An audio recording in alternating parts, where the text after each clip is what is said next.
What's up, Capcom community? We're here at a Game & Collectibles booth at PAX Prime, obviously full of a lot of old classic stuff from days gone by. We're going to take a quick tour around and try to find what the most expensive and oldest and just generally rarest, sort of rarest game we can find in the booth, just to see what's kind of endured over the years. And we also asked you guys on Twitter to try to guess as well. We gave a hashtag out, and if anyone actually guessed the right one, we're actually going to buy the game for you. And if no one guesses it, we'll still figure something out. So let's hop in and take a look.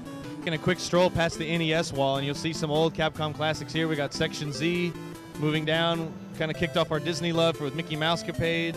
And if you come way down here, very bottom of the row, is a Codename Viper.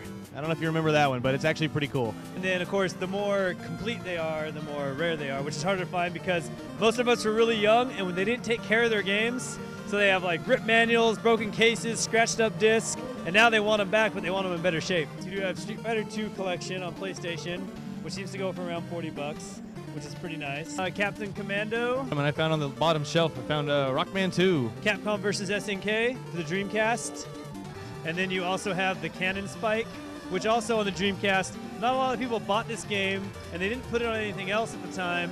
So now that people are trying to find it and want it, the Dreamcast version of Cannon Spike is where it's at. Giga Wing's probably the most expensive Capcom game we got at the moment. Like that and Captain Commando are like charging the same amount. Yeah, it was like a Dreamcast launch era kind of shooter. Yeah, exactly. A lot of people didn't know about, and shmups have become popular again. There's like a big resurgence with those. You know, these older games like this, it doesn't really matter if it's like the new day graphics or old day graphics or anything like that. It's all about the gameplay.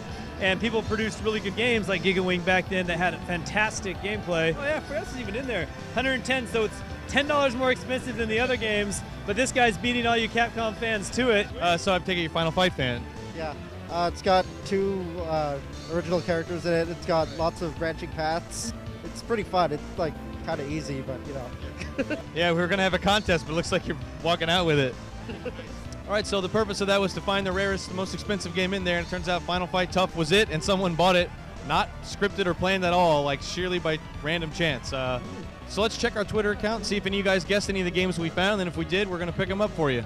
So even though no one got exactly what was actually available and could be bought, we wanted to give people something. So Ortiz4391 said PS2 MVC2, and while that's not the PS2 version, we do from off camera, we did pick up the Japanese version of the Dreamcast Marvel vs. Capcom 2, which is cool because, you know, it's a different art. I love this art anyway, so we'll get that out to you. And also one of the popular ones we saw guessed was DuckTales 2 and Rescue Rangers 2.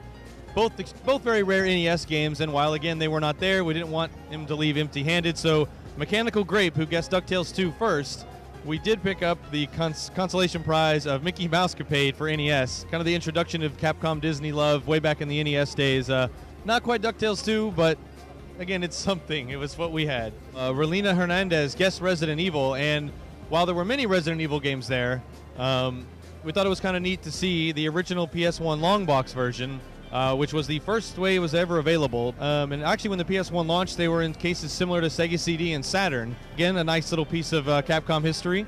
Thank you for playing. Thanks for watching. We'll catch you next time.